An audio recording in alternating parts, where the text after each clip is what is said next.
The drugstore had a rack right by the register, 3 rows of candy bars and cellophane bags of things you had never seen before, and you stood there with a quarter in your hand, knowing it had to count. That was snacking in the 1970s. Nothing was organic. Half the wrappers were louder than a screen door, and your teacher could hear you opening one from across the classroom. Number 17 on this list started a rumor so wild that the company took out full-page newspaper ads just to tell parents the candy was safe. And number 10 was only sold in one part of the country, so the rest of us spent years hearing about it and never once getting a taste. These were not artisanal, they were not curated, they were a dime and a dream.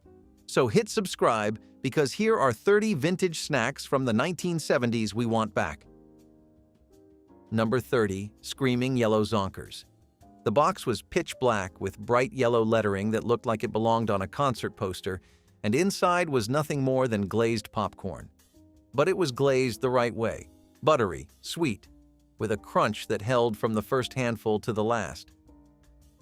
Lincoln Snacks put them out in the late 1960s, and by the mid-1970s, that black box was showing up at slumber parties, drive-in movies, and anywhere teenagers gathered with loose change.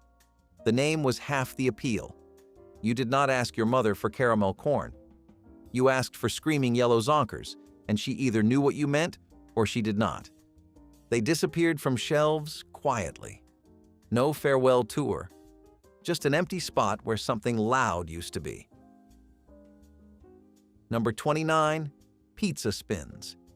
General Mills put these out in the late 1960s, and they rode straight into the 1970s in a bright red bag that promised pizza flavor in a corkscrew shape.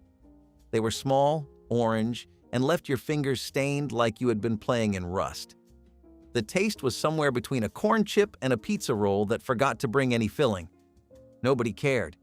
You could get a bag for pocket change at the corner store, and the spiral shape made them feel like something from the future, even though they were just puffed corn with seasoning. General Mills pulled them before the decade was over. No limited edition rerun, no comeback. One week the shelf had Pizza Spins, and the next week it had something else in their place. Before I go any further, for those of you who love these old flavors and want a whole collection in one place, I put together the Vintage Recipe Guide. It is full of recipes like the ones I cover in these videos. You can find it on my website, vintagelifestyleusa.com. I am not going to push it again. If you want it, it is there. Now back to the list. Number 28, Frugal. Kraft decided in 1971 that regular peanut butter needed a makeover, so they made it in chocolate, vanilla, banana, and cinnamon flavors and put it in a jar with a face on the lid. 2 googly eyes stared up at you from the counter. The banana flavor was the strangest and somehow the most popular with kids who ate it straight from the jar with a spoon. Parents bought it thinking it would solve the problem of difficult eaters. It worked, but only because the sandwich barely tasted like peanut butter anymore. Kraft pulled Frugal by the mid-1970s. The whole line lasted about 4 years, which in grocery terms is barely a blink, but the chocolate one stuck in your memory longer than it ever stuck to the roof of your mouth. Number 27, Funny Face Drink Mix. Pillsbury launched these in the mid-1960s with characters printed on the front of each foil packet. Goofy Grape, Loudmouth Lime, Lefty Lemon, each one grinning with the confidence of a cartoon that knew it was about to be mixed into a pitcher of sugar water. The original batches used a sweetener that the government later banned, and Pillsbury had to reformulate in a hurry. The new version never tasted the same, but kids did not buy Funny Face for the flavor. They bought it for the characters, the same way you collected baseball cards. You wanted the whole set. Some families had a kitchen drawer full of empty packets, kept purely because the faces were too good to throw out. Number 26, Space Food Sticks. Pillsbury made these right after the moon landing, and the timing was everything. They were chewy, rod-shaped bars wrapped in foil, and they came in chocolate, peanut butter, and caramel. The packaging leaned hard into the space program, and every kid who watched the Apollo missions on television wanted one. They were not good the way a candy bar is good. They were dense and waxy and stuck to your teeth. But eating one made you feel like an astronaut, which was worth more than flavor when you were 9 years old. Pillsbury leaned on NASA credibility in every ad. By the early 1980s, the space craze had cooled and so did sales. The sticks vanished along with the dream. Number 25. Wacky wafers. Wonka made these, and they were exactly what they sounded like. Big, flat, round candy discs about the size of a silver dollar, stacked in a clear cellophane tube. They came in fruit flavors. Watermelon was the one everybody wanted, and banana sat at the bottom because nobody picked it first. There was no chocolate, no filling, no gimmick, just a thick disc of hard candy that dissolved on your tongue if you were patient or cracked between your molars if you were not. You could buy a tube for a few cents, and it lasted longer than most candy because the discs were thick enough to resist a child's chewing speed. Wonka stopped making them, and nobody else ever made anything quite like them. The checkout lane was a battlefield. Every grocery store in the 1970s kept a rack of candy, gum, and snack bags right at the register, positioned at a child's eye level while the parent stood in line with a full cart and a short temper. The entire snack industry understood something about that moment. You had maybe 40 seconds before the belt started moving and the cashier rang the total. 40 seconds to grab, plead, negotiate, and either win or lose. More brand loyalty was built in that narrow strip of retail space than in any television commercial. The companies that won the checkout lane won the decade, and the ones that lost it disappeared so completely that most adults today cannot remember the name. Only the wrapper. Number 24. Planters cheese balls. The blue canister was the size of a coffee can, and inside were dozens of bright orange puffed cheese balls that left a film on your fingers so thick you could write your name on your jeans. The lid never sealed properly after the first opening, which meant the cheese balls got stale within a day, which meant you had to finish them in one sitting. Nobody complained. Planters called them a party snack, but they were solitary food. You sat on the couch with the canister between your knees and worked through them while watching television. When Planters discontinued them, the reaction was loud enough that the company brought them back for a limited run years later. That run sold out fast. Some things leave a hole bigger than the canister they came in. Number 23. Fiddle Faddle. If you thought Cracker Jack owned the caramel popcorn market, Fiddle Faddle had something to say about that. It came in a flat box, coated heavier, with peanuts that showed up in real numbers. Lincoln Snacks made it, the same company behind Screaming Yellow Zonkers, and they knew the secret to caramel corn was the caramel, not the corn. Each piece had a glaze thick enough to catch light. Movie theaters never carried it, which kept it a grocery store snack, the kind you ate at the kitchen table on a Saturday afternoon with nothing planned. The brand survives in some form today, but the formula has shifted enough that anyone who tasted the original would notice the difference. Number 22. Quisp. Quaker Oats introduced Quisp in the mid-1960s as a direct competitor to every sugar-loaded cereal fighting for attention on the Saturday morning cartoon block. The mascot was a pink alien from the planet Q who wore a propeller on his head and spoke in a voice that sounded like he had swallowed a bicycle horn. The cereal was a saucer-shaped piece of sweetened corn, light as air, and it dissolved in milk faster than you could eat it. That was part of the charm. You had to eat Quisp at top speed, and kids treated every bowl like a race against the clock. Quaker launched Quisp alongside a sibling brand called Quake, which had a caveman mascot, a denser crunch, and a bigger advertising push. The two cereals ran dueling television campaigns through the late 1960s and into the 1970s, each trying to outlast the other. Quaker eventually let consumers vote on which cereal survived.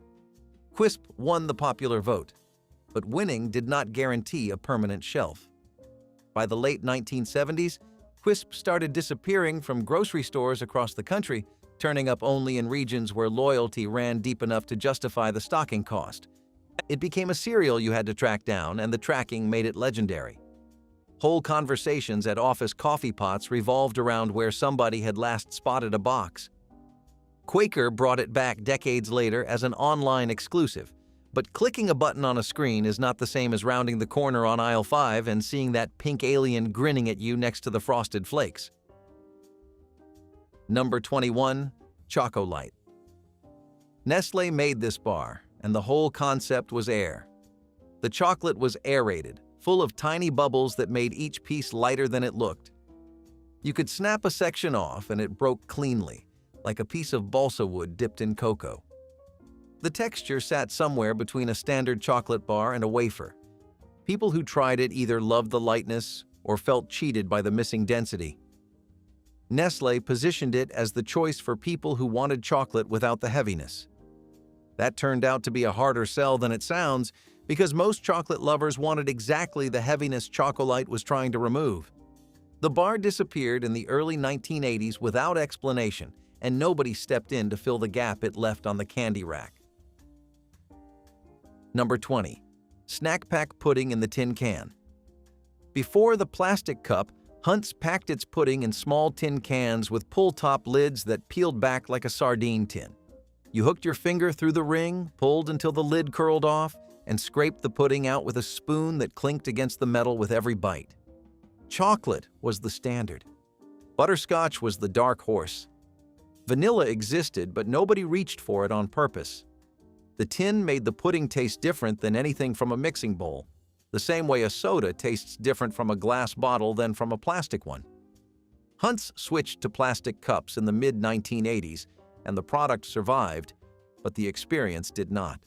The spoon never sounded the same. Number 19. The Reggie Bar. In 1978, Reggie Jackson told a reporter that if he played in New York, they would name a candy bar after him. He got traded to the Yankees. They named a candy bar after him. Standard Brands produced it, a round disc of chocolate, peanuts, and caramel wrapped in orange foil with Jackson's face on the front. On opening day at Yankee Stadium that season, the team handed free Reggie bars to every fan in the stands. When Jackson hit a home run, thousands of those bars came raining down onto the field from the upper deck. The candy was ordinary. Nothing remarkable about the flavor. But the story behind it turned every bite into something bigger than a snack. The bar lasted only a few years before production stopped.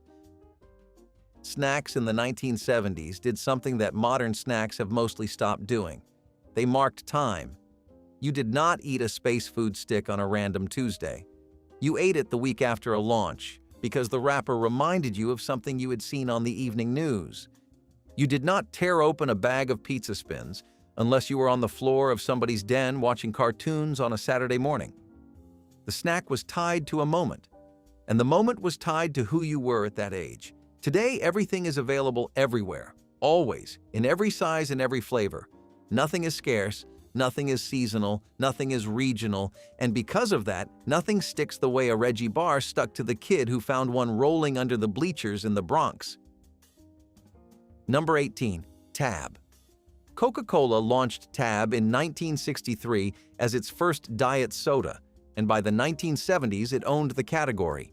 The can was pink and white, the sweetener was saccharin, and the calorie count sat printed in a circle on the front. 1. Women kept 6 packs of Tab in the refrigerator the way men kept beer. It was not just a drink. It was a statement about discipline in an era when watching your figure was a phrase people used without hesitation. The taste was sharp and metallic, nothing like Coca-Cola, and the loyalists did not love it despite that difference. They loved it because of it. Tab was its own thing. When the brand finally ended in 2020, the people who had stayed with it for decades said very little.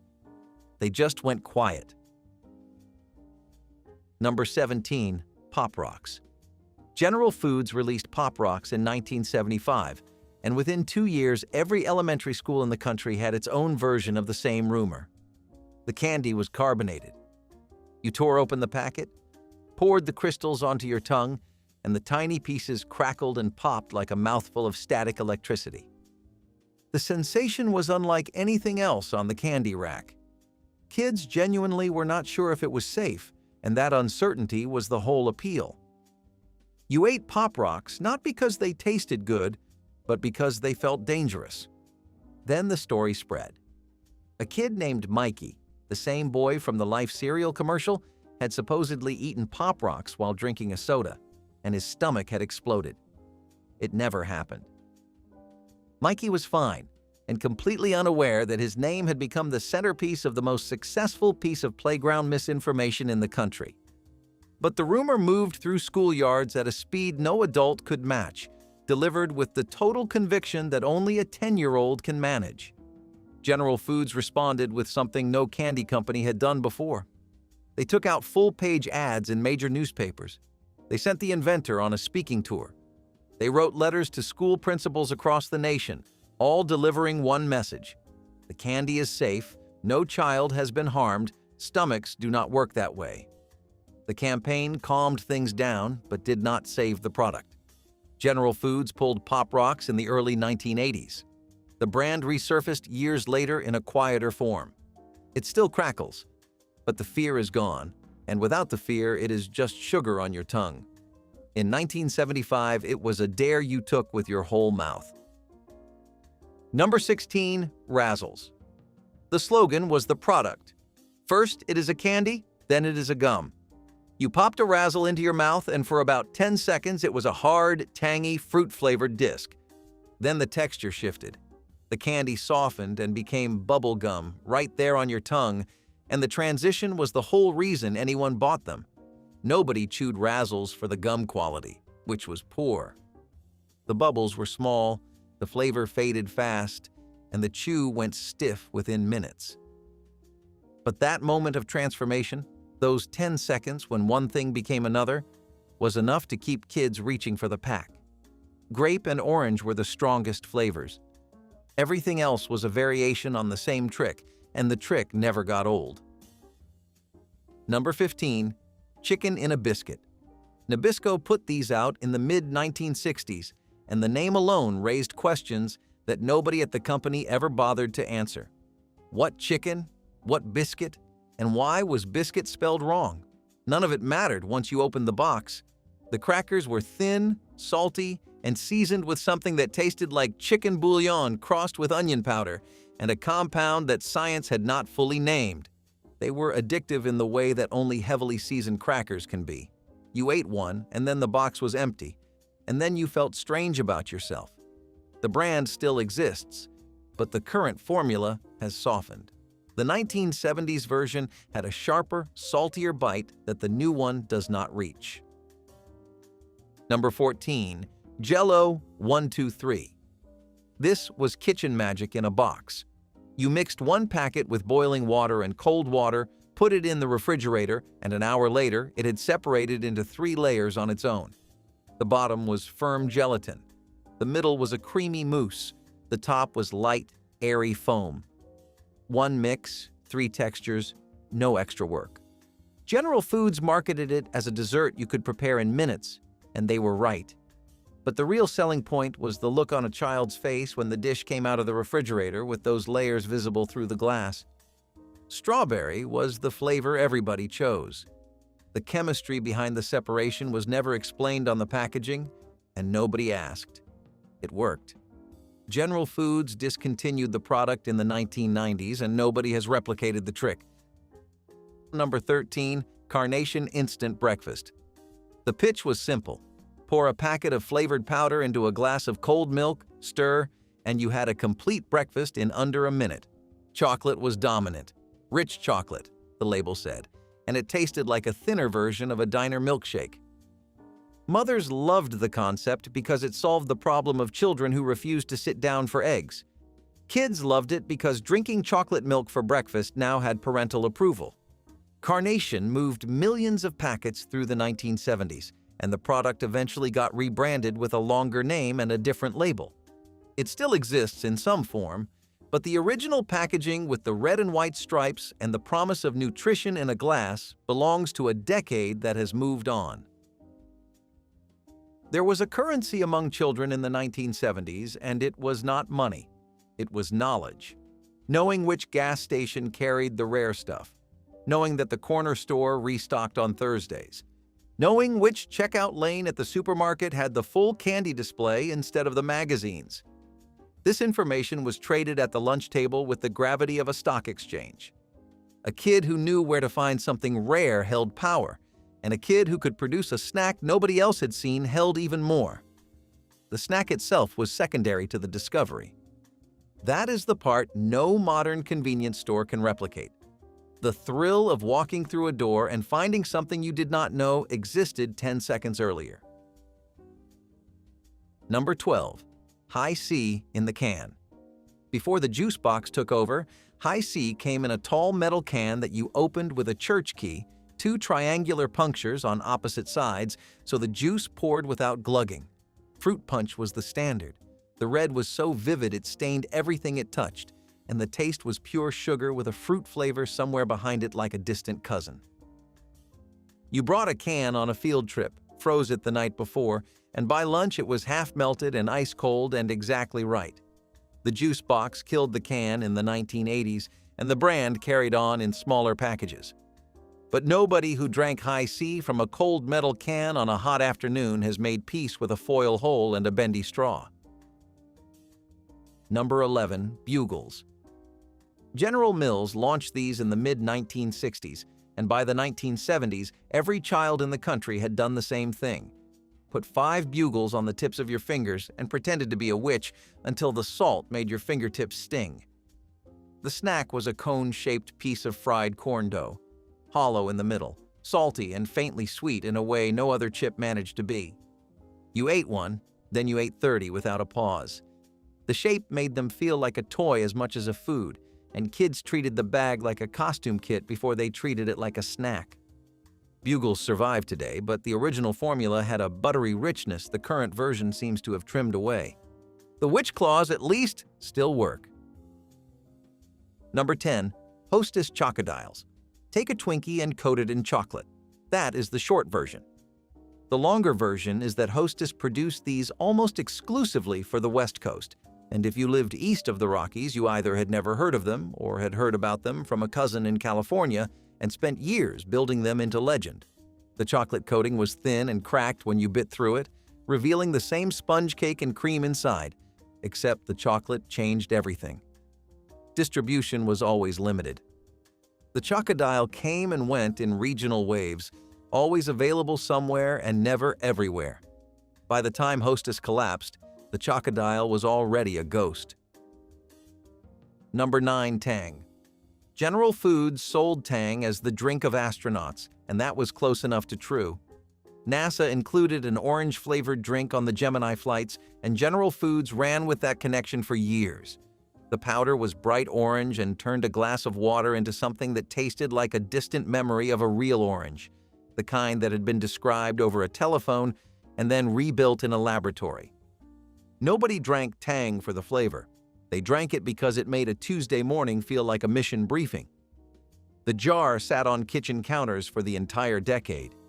Tang still exists in some markets, but the space program tie has faded. Without the astronauts, it is just powder.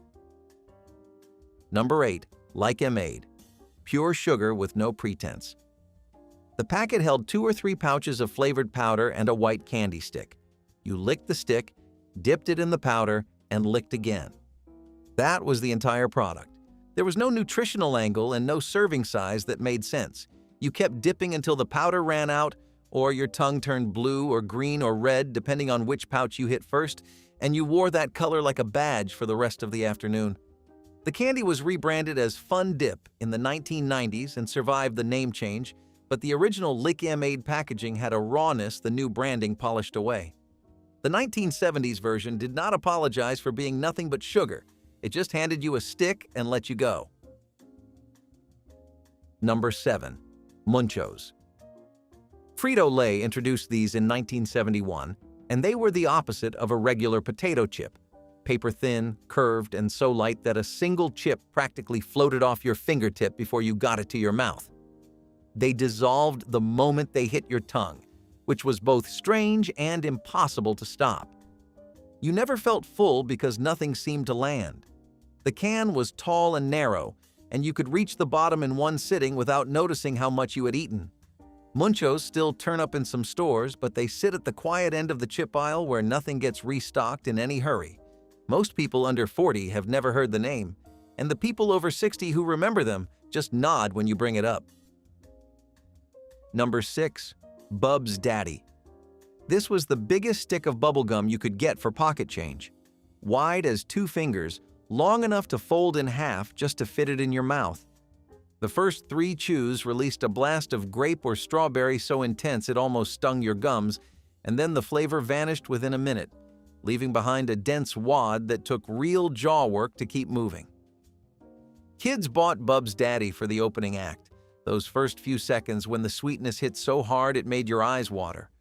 The brand disappeared by the 1980s, replaced by softer gums that lasted longer but never delivered that same opening punch. Nobody has matched those first 3 chews since, and nobody seems to be trying. Number 5. Whatchamacallit. Hershey introduced this bar in 1978, and the name was the entire marketing plan. What do you call a bar that combines peanut butter, puffed rice, and chocolate with a layer of caramel underneath? You call it a whatchamacallit, and then watch kids stumble over the word at the register. The texture was busy. Every bite delivered 3 or 4 different things at once, which separated it from the single-note candy bars that dominated the rack. It was not peanut butter, not chocolate, not caramel. It was all of them at the same time, competing for attention in your mouth. The bar survives today, but the original version had a crispier rice layer and a thicker caramel that the current recipe does not quite match. Number 4. Pringles. When Procter & Gamble first test-marketed Pringles in the late 1960s, the label said newfangled on it because regulators would not let them use the words potato chip. The shape was too uniform. The texture was too consistent. Real chips were irregular and greasy and broken at the bottom of the bag. Pringles were none of that. They came in a tall cardboard canister with a foil lid that popped when you peeled it, and every chip was a perfect saddle curve stacked on the one below it. The uniformity was unsettling and addictive at the same time. Today the can looks the same, but the chip inside has changed enough that the 1970s version and the current one are distant cousins. Number 3. Cheese Nips. Nabisco made these as a direct competitor to Cheez-Its, and for decades the argument over which was better split households down the middle.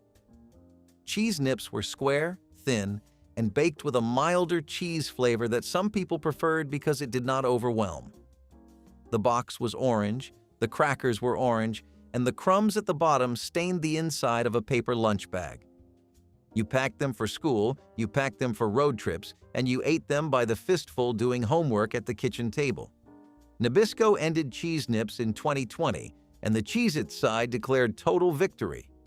But the loyalists are still out there, quiet and unreplaced, missing a cracker that never tried to be the loudest one in the aisle. Number 2. Jiffy Pop. The aluminum pan sat flat on the burner, no bigger than a dinner plate, and you held the wire handle and waited. The foil dome on top started rising slowly, pushed up by the popping kernels underneath, and the sound built from a few scattered clicks to a full rolling crackle that filled the kitchen.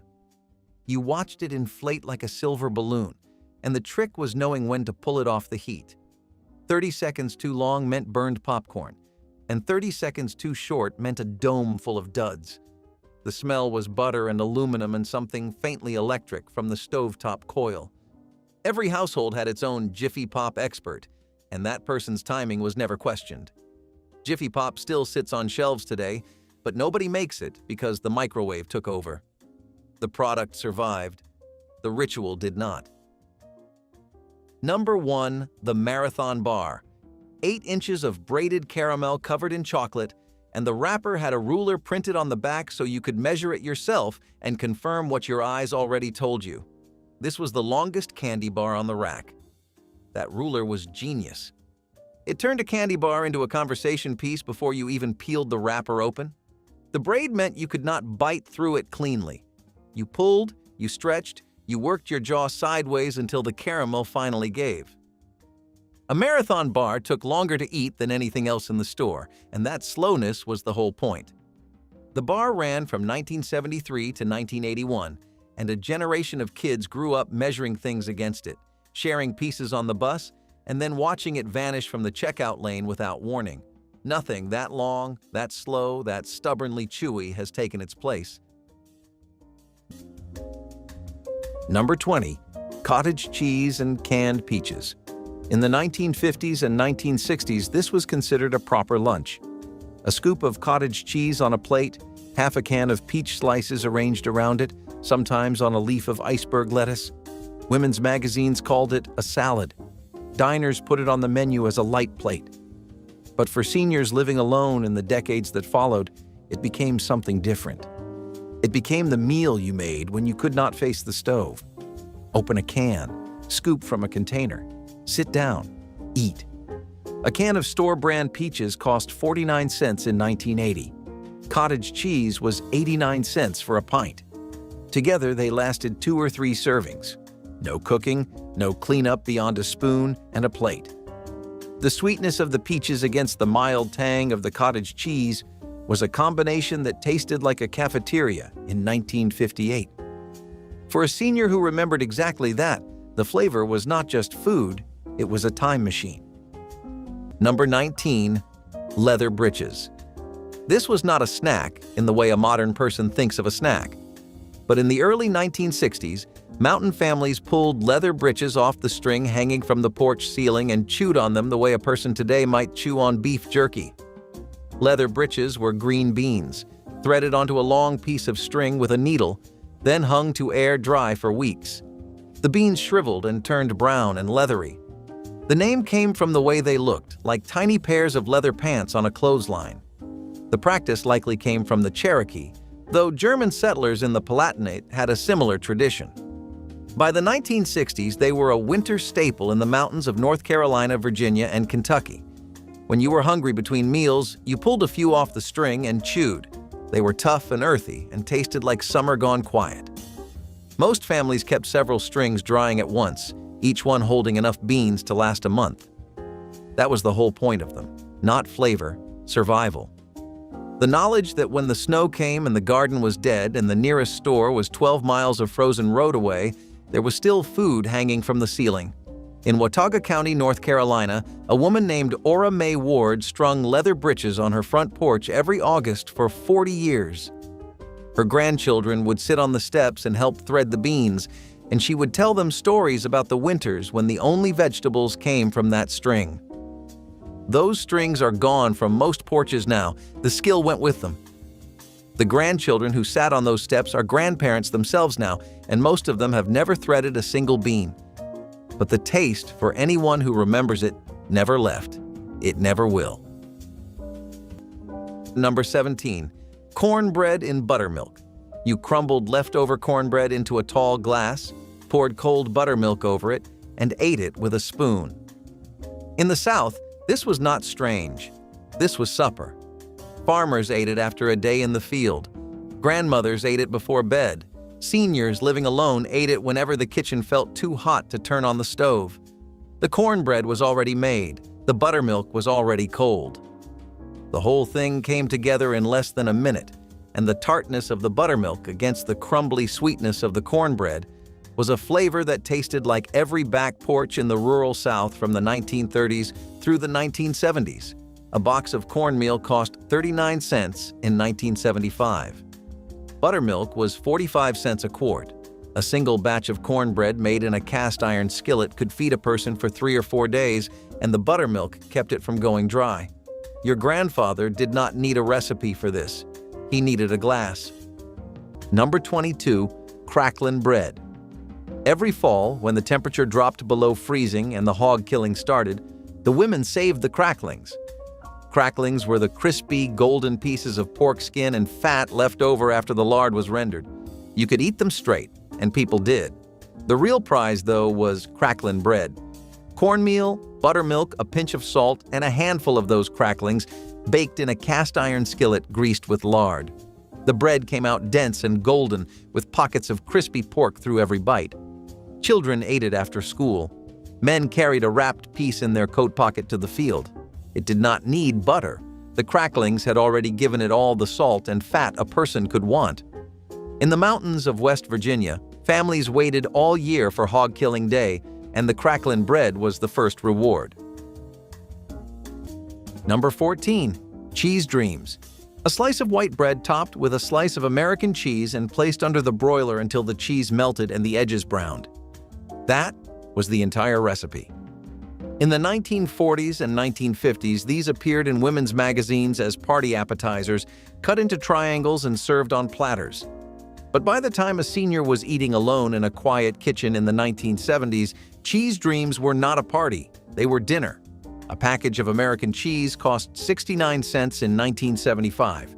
A loaf of bread cost 36 cents. The combination lasted a week or more. The broiler did all the work. 3 minutes, and the cheese was bubbling, golden, and stretching away from the bread in long strings that burned your mouth if you ate it too fast. That burn was the best part. It meant the food was hot, which meant the kitchen was working, which meant you were still managing. A hot meal, even a small one, felt like proof of something.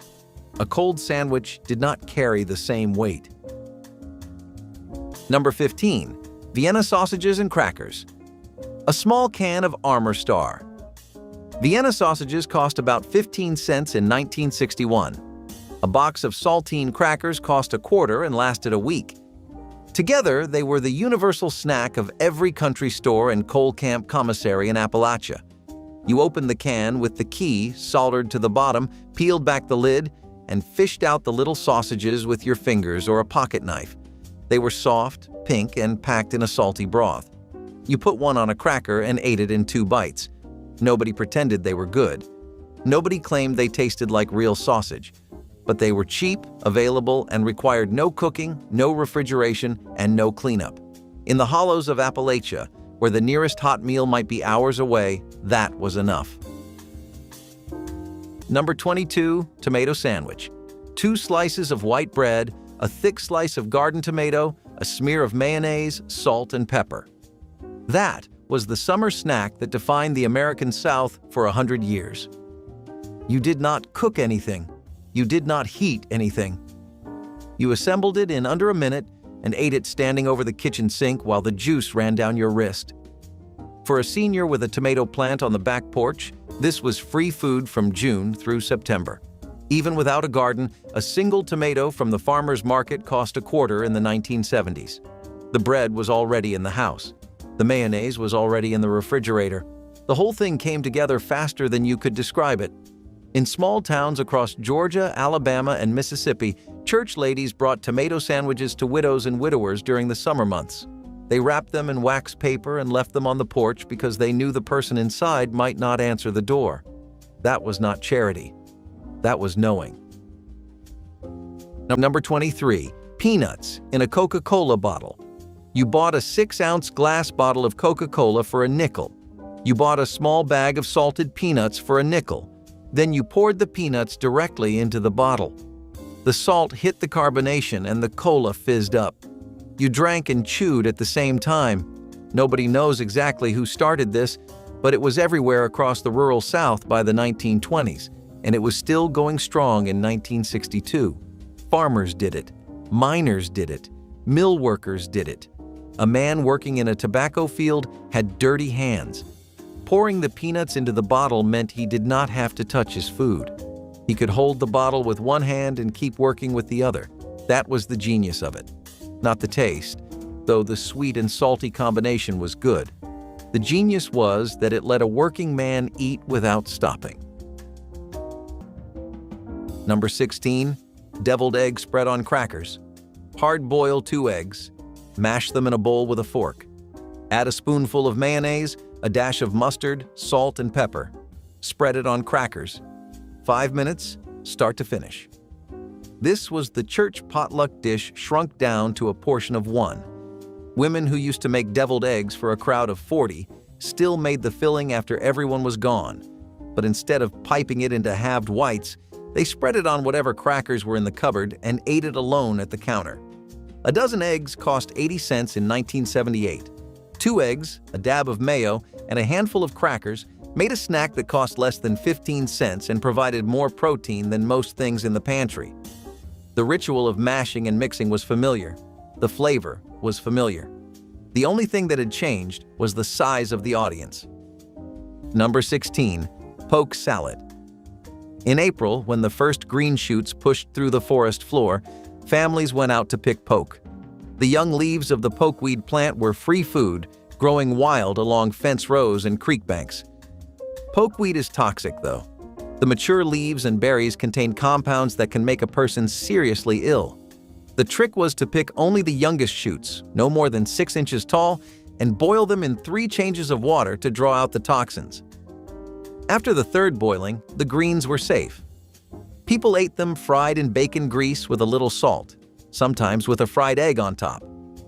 In the coal camps of eastern Kentucky, poke salad was the first fresh green food people ate after a long winter of canned goods and dried beans. It tasted like spring.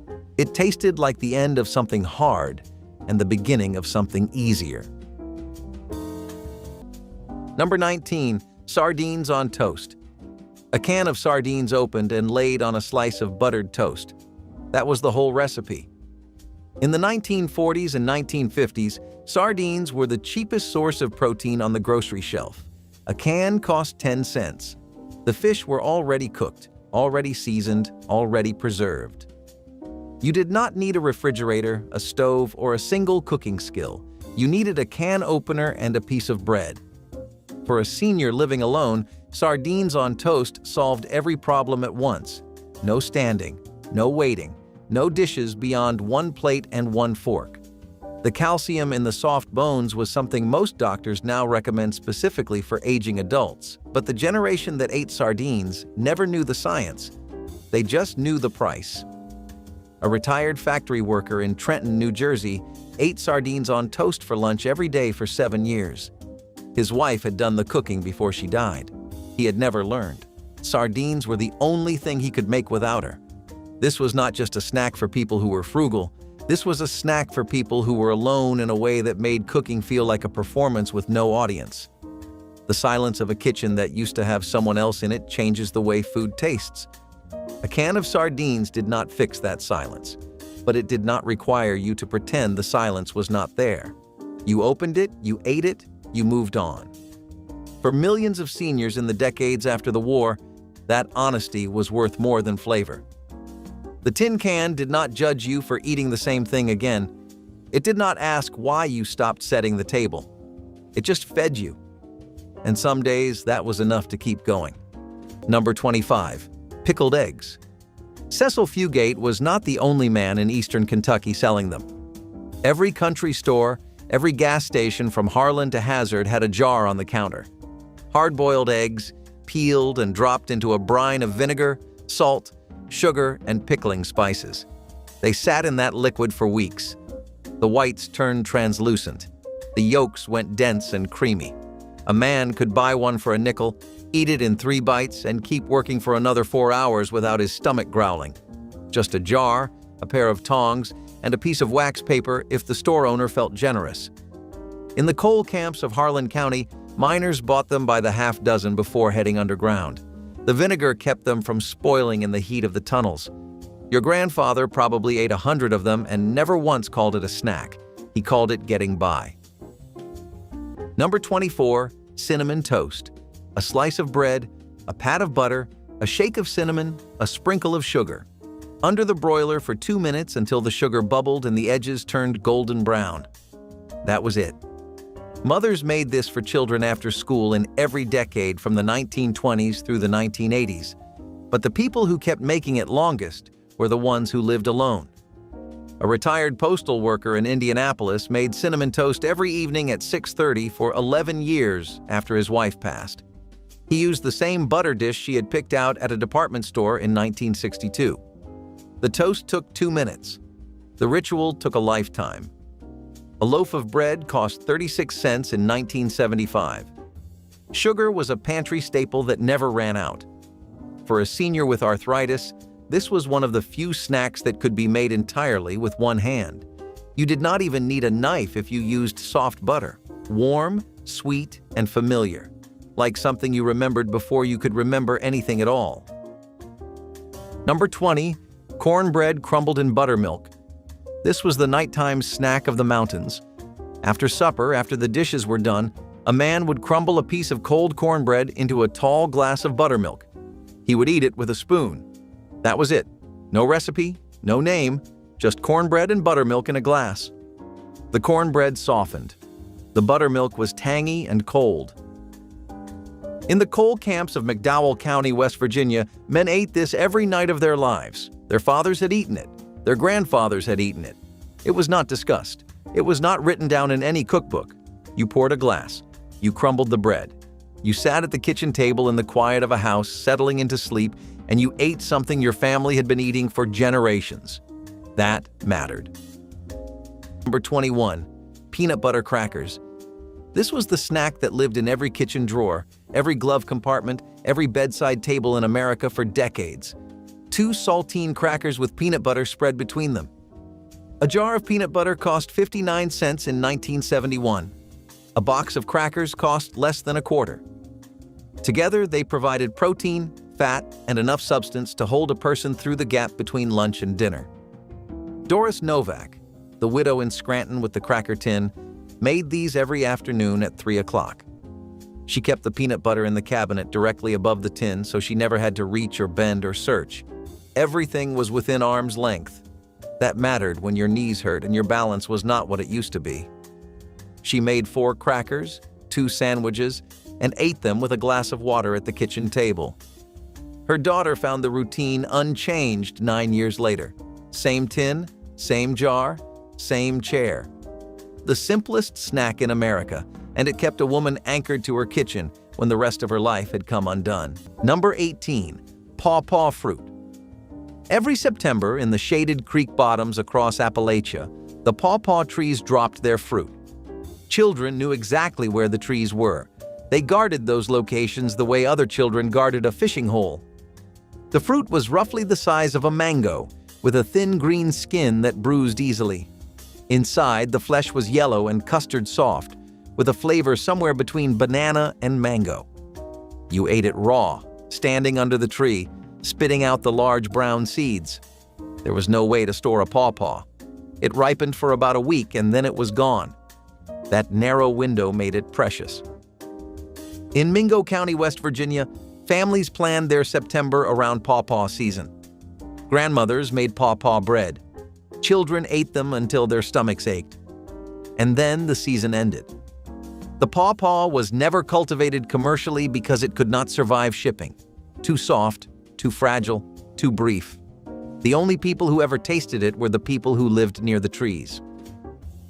In the hollows along the Tug Fork River, a man named Dewey Blankenship kept a pawpaw grove on his property that his grandfather had tended before him. Every September, neighbors walked to his land with paper sacks, and he let them pick without charge. He never sold a single fruit. He said it was not his to sell. The trees were there before his family arrived, and they would be there after he was gone. Your children will probably never taste a pawpaw. That is not because the trees disappeared. It is because nobody walks to them anymore. Number 13. Applesauce on toast. A slice of toast spread with a thick layer of applesauce from a jar. That was it. In the Midwest and through the Pennsylvania Dutch country, applesauce was not a side dish. It was a staple. Families made it from windfall apples in the fall and canned enough jars to last until spring.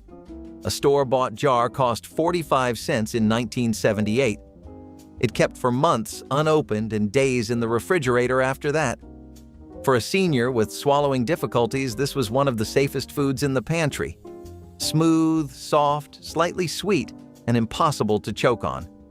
The toast added just enough texture to make it feel like eating rather than drinking. Spread it, sit down, eat it. No standing required beyond the 90 seconds it took to toast the bread. Here is something that food companies never talk about. The snacks on this list were designed by necessity, not by chefs. Nobody tested them in a focus group. Nobody photographed them for a cookbook.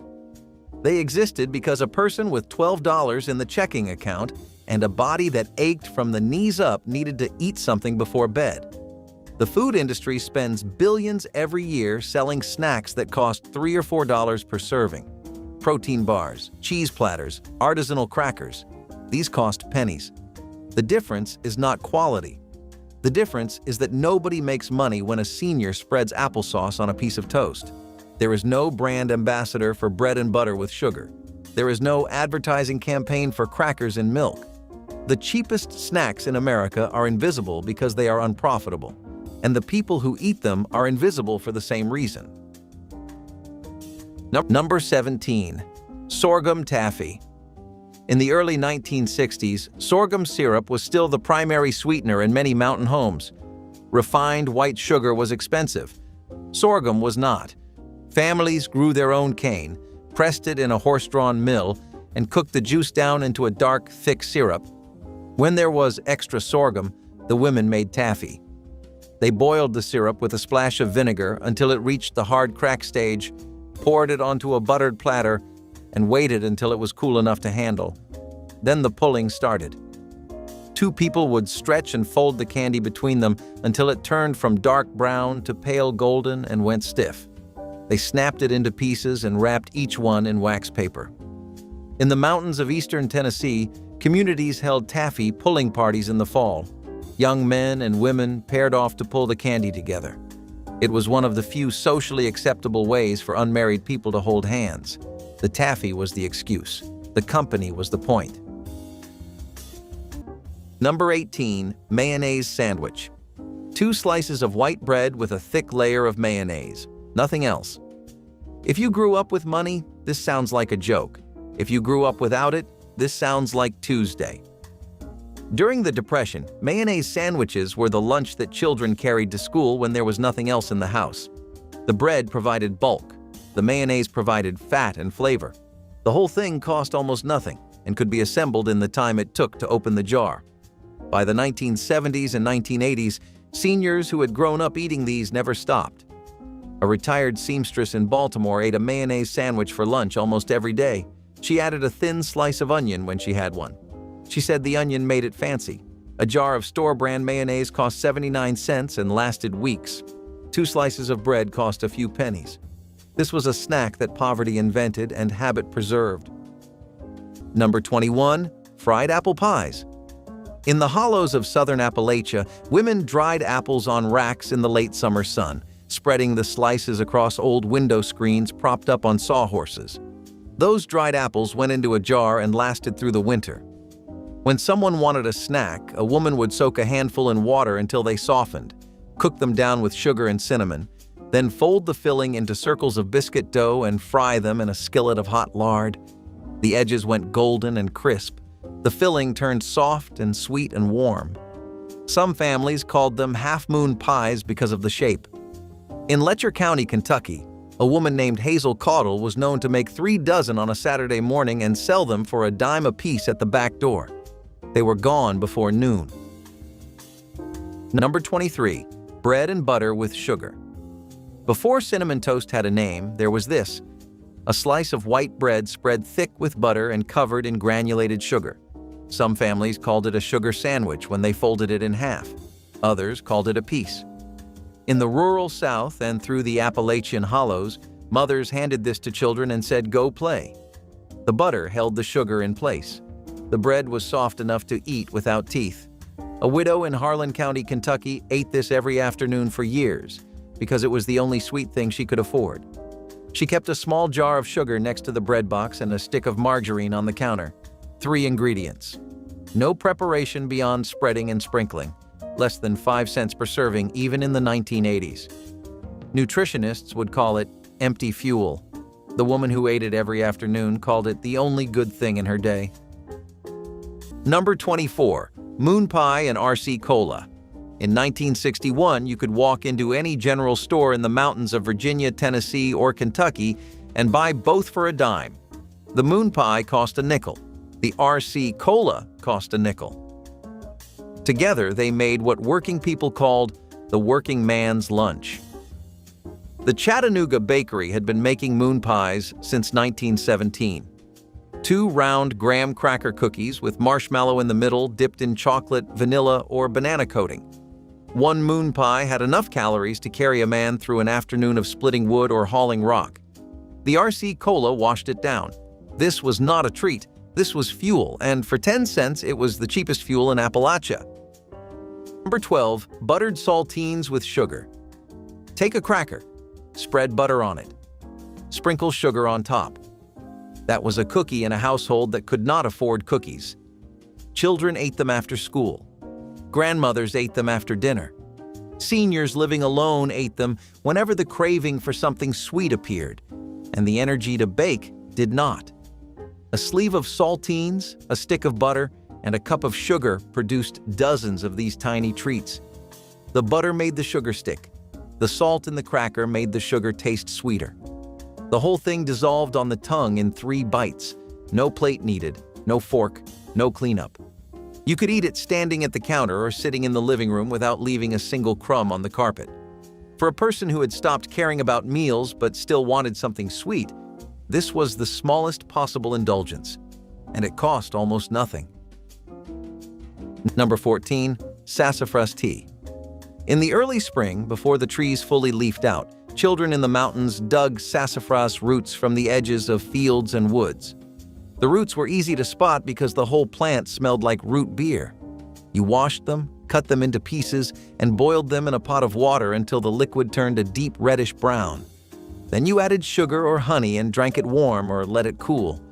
Sassafras tea was free. It grew everywhere. And it tasted exactly like root beer because root beer was originally made from sassafras. In the 1960s, every child in rural Appalachia knew how to find a sassafras tree. They knew it by the smell, by the mitten-shaped leaves, by the way the bark peeled. Grandmothers said it purified the blood. Whether that was true did not matter. What mattered was that a child could walk into the woods with nothing and come back with something that tasted sweet and warm. That is what foraging meant to mountain children, not survival, discovery. Number 25. Saltine crackers and milk. This was the snack that said you had almost nothing left, and you were still going to eat something tonight. A handful of saltines crumbled into a bowl, cold milk poured over the top. Some people added a spoonful of sugar. Some added a pinch of cinnamon. Most added nothing at all. In the 1930s, families across the Midwest fed their children this before bed because it was the cheapest thing in the house that still felt like a meal. A box of saltines cost 19 cents in 1940. Milk was 13 cents a quart. For a senior living alone in the 1970s or 1980s, this was not breakfast and not dinner. It was the thing you ate at 9 o'clock at night when the hunger came back and you did not have the energy to stand at the stove again. You sat at the table with that bowl, and the sound of the crackers softening in the milk was the only sound in the house. It was simple. It was enough.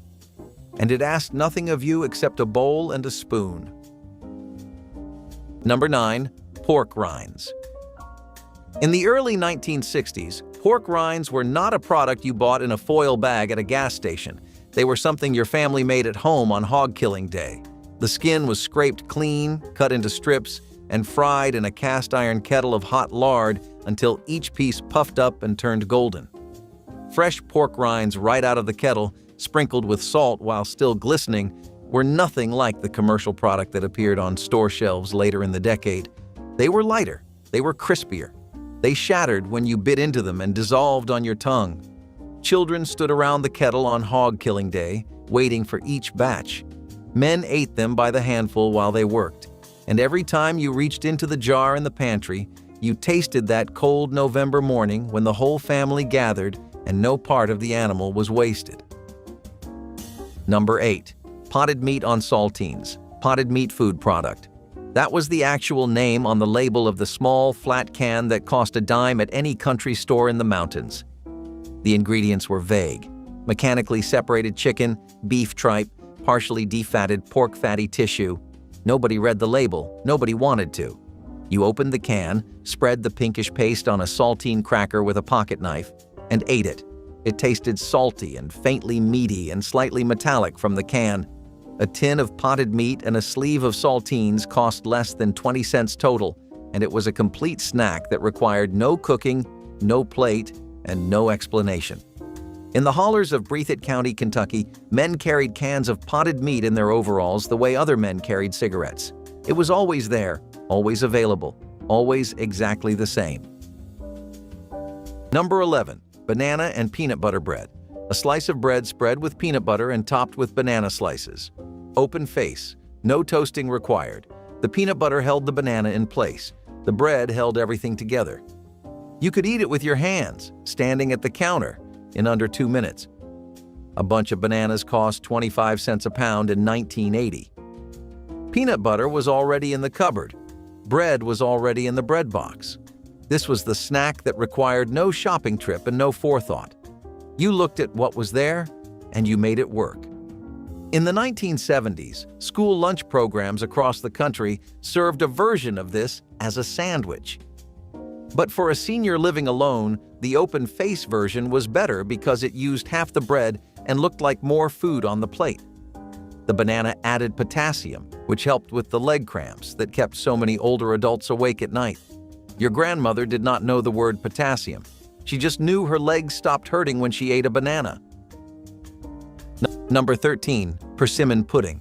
The wild persimmon trees across the hills of southern Appalachia produced small orange fruit that looked inviting and could ruin your afternoon. An unripe persimmon contains so much tannin that a single bite will pucker your mouth shut. Mountain people knew to wait. They waited for the first hard frost because the cold broke down the tannins and turned the fruit honey sweet. After the frost, families collected persimmons by the bucketful. The fruit was mashed through a colander to remove the seeds, and the pulp was mixed with eggs, milk, sugar, and flour, then baked into a pudding that came out dense, dark, and sweet. Not quite pumpkin, not quite sweet potato. Something entirely its own. In Grayson County, Virginia, women competed over whose persimmon pudding was the best. There were no written recipes. Every family had its own version, passed down through generations, adjusted by feel and the specific sweetness of that year's frost. The pudding was never sold. It was never served in any restaurant. It existed only in the kitchens of people who knew where the trees grew and had the patience to wait for the cold. In Floyd County, Virginia, a woman named Edith Spangler baked her persimmon pudding in the same brown stoneware dish her mother had used. She walked the ridgeline above her house every November, checking the trees, pressing her thumb into each fruit to test the softness. The year the frost came late, she waited until December.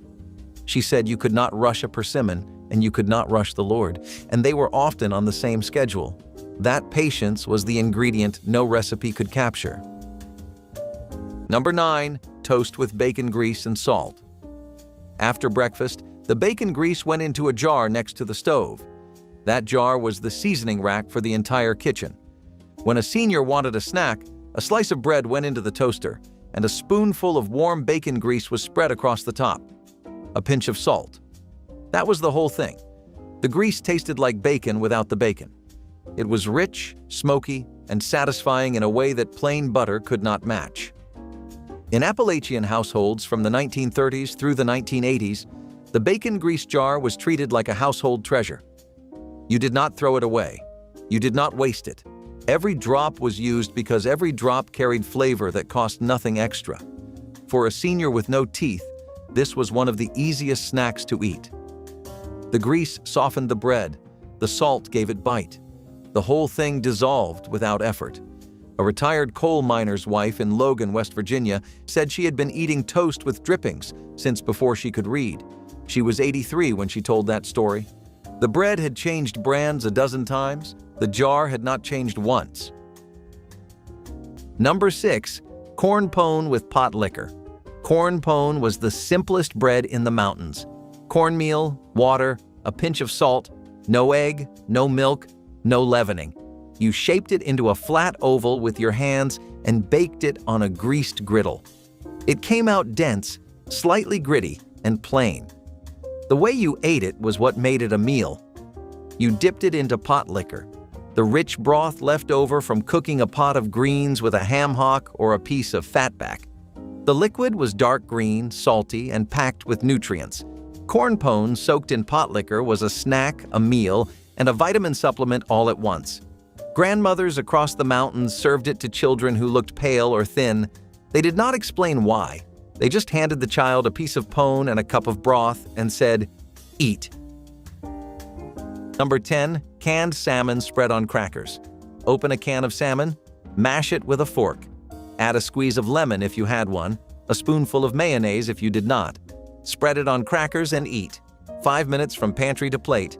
A can of pink salmon cost $1.39 in 1982. It made enough spread to cover a dozen crackers, which was 2 or 3 snacks depending on hunger. The soft bones in canned salmon dissolved when you mashed them, and they provided calcium that most seniors were not getting from any other source. Doctors now tell aging adults to eat canned salmon for bone density. The generation that ate it on crackers in the 1960s and 1970s did not need a doctor to tell them. They ate it because it was cheap, because it kept without refrigeration, and because it tasted like the tuna salad they used to make for picnics, except richer and slightly more pink. A widow in Omaha kept 4 cans in her pantry at all times. She said she would rather run out of coffee than run out of salmon. Number 10. Stack cake. An Appalachian stack cake was not a single cake. It was 6, 7, sometimes 8 thin layers of spiced cake, each one no more than half an inch thick, stacked with reconstituted dried apples between every layer. The layers were made with sorghum instead of sugar, which gave them a dark, almost gingerbread flavor. The whole thing was assembled days before it was meant to be eaten, because the filling needed time to soften the layers. By the time you cut into it, the texture had become something halfway between cake and pudding. In the mountains of eastern Kentucky, stack cake was the traditional wedding cake. Each guest brought a layer. The number of layers showed how many people cared enough to bring one. A bride with a 12-layer stack cake was a bride with a large and loving community. A bride with 3 layers knew where she stood. Number 15. Milk toast. A slice of bread toasted lightly, placed in a shallow bowl and covered with warm milk. Some people added a pat of butter. Some added sugar or cinnamon. Most just let the toast soften in the milk until it became something between bread and porridge. This was the food that mothers made for sick children and grandmothers made for themselves when their appetite vanished. In the 1920s and 1930s, milk toast was standard fare in hospitals and nursing homes across the country. It was gentle on the stomach, easy to swallow, and required no chewing. For a senior with dental problems, missing teeth, or a mouth too sore to handle anything solid, milk toast was not a snack. It was a lifeline, a way to take in nourishment without pain. The warm milk soothed, the bread dissolved, and the whole thing could be prepared in the time it took to boil water for tea. Doctors stopped recommending it, cookbooks stopped printing it, but the people who needed it never stopped making it. That is the list. 30 snacks that sat in wrappers and canisters and foil packets on every counter in the country, and then one day they were gone. If you grew up reaching for any of them, leave the one you missed the most in the comments. And if there is someone in your life who would remember these, send them this video. I will see you in the next one.